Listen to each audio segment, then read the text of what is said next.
Hey guys, what's going on? So today I'm going to be doing a lift kit on my 2012 Range Rover autobiography.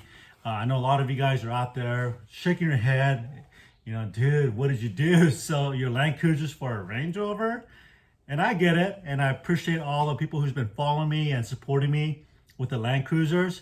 But I really wanted to broaden my understanding of other off-road trucks out there, and this was a good opportunity, and I'm going to explain all of that stuff, my reasonings, and why I got rid of my Land Cruisers for this project. So anyways, without further ado, I want to show you guys how to put a lift kit on your Range Rover in probably less than 20 minutes, if that. I know you all heard of like the Johnson's rod or the Rhino rod, which is basically these rods you put in that looks like this, which is basically a little rod you put on the air suspension that tells the truck whether it's level or whatnot. And that's how you put a raise on the lift on here. But I want to really show you guys a comparison of before and after, how high you actually get after you put this on. Okay, so I'm going to go through every single level. What I'm really concerned about is what is my height at the off-road mode. So right now it's in the off-road mode, and you can see there's quite a bit of clearance in the wheel well, which is great. But my goal here is that I want this body to be almost level with this 20-inch wheel. And that's going to give me significant more ground clearance if I can get this body to come up another, well, hopefully 2.5 inches. So let's take a tape measure and get some readings to see it before and then after.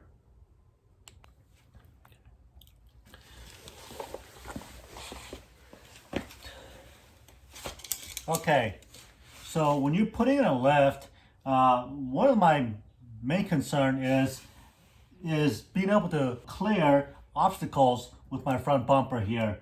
So let's take a measurement here.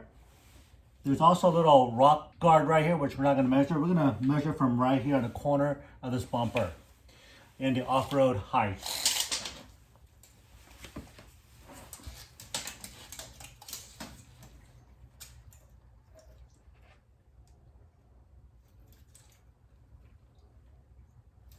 So according to my tape measure, from here, the bottom of this trim right here to right here, and this is really the lowest point. This little thing I don't care about, but the bumper is 13.5 inches. So remember that, 13.5 inches.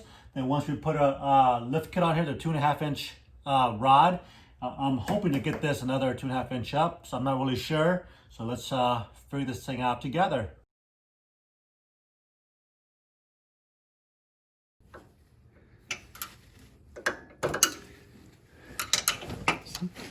Pops right off. One thing you want to be careful of is this actual rod right here. So this is where the rod ties into this little sensor that's tied to this sensor right here. So you just be careful when you're pulling this rod off that you don't break this thing, because that's probably really expensive.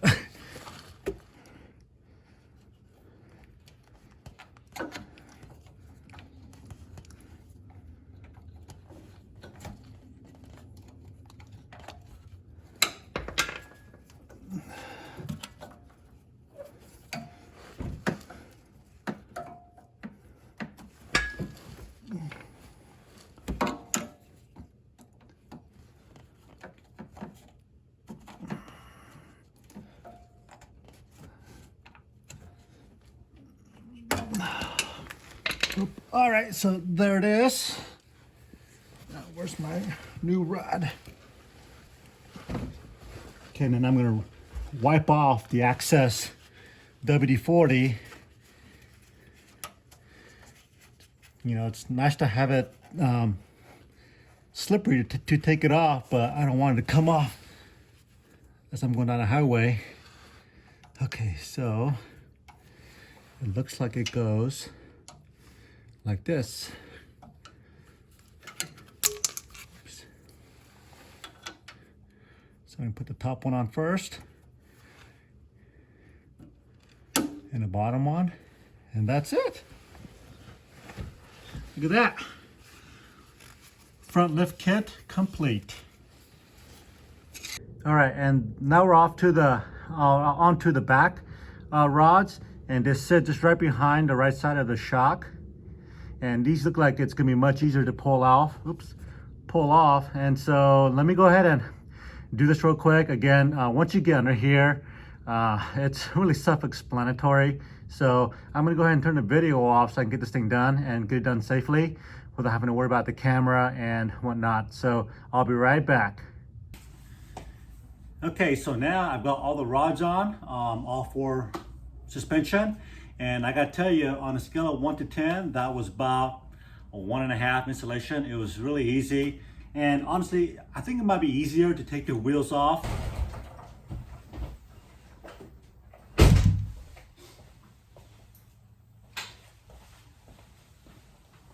Okay, wow. So it took a little bit to adjust. I had to put it in drive and back it out a little bit, go forward, and then finally the back end raised up to the off-road mode. So right now it's in the off-road mode, and let's check this out, you guys.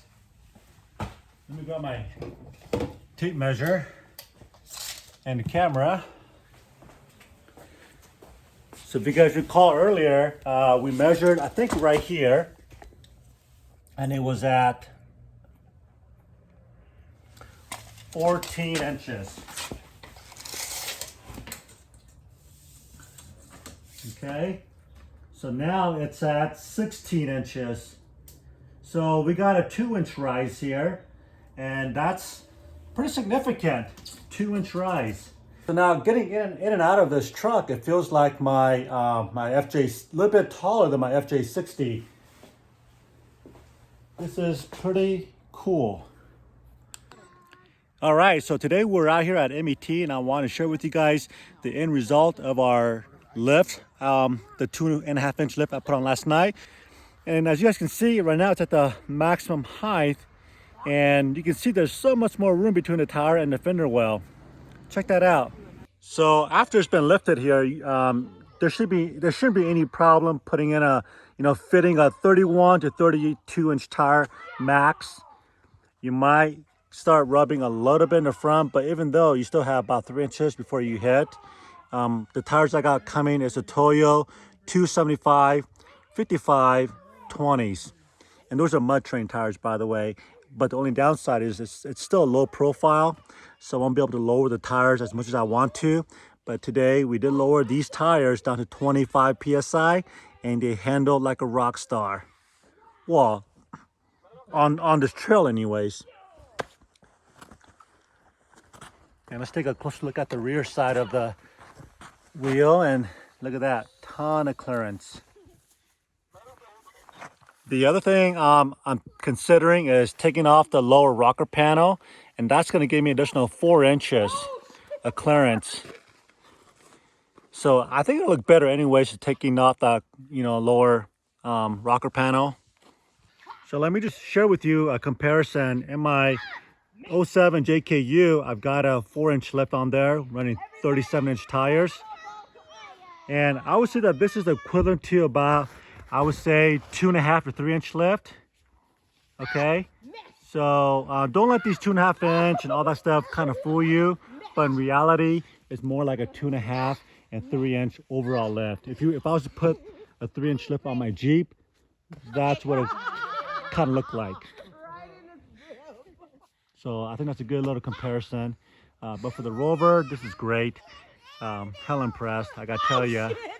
And the family out there having a lot of fun. It doesn't get any better than that. So anyways, hope you guys enjoyed the video. If you guys did like it, please smash that like button. And if you want to see more Rover videos coming up off-roading, ring that bell and subscribe. That'd be greatly appreciated. And I just want to say thanks to all the current subscribers out there for supporting my channel. I really appreciate it. We appreciate it. Until then, we'll see you guys on the trail.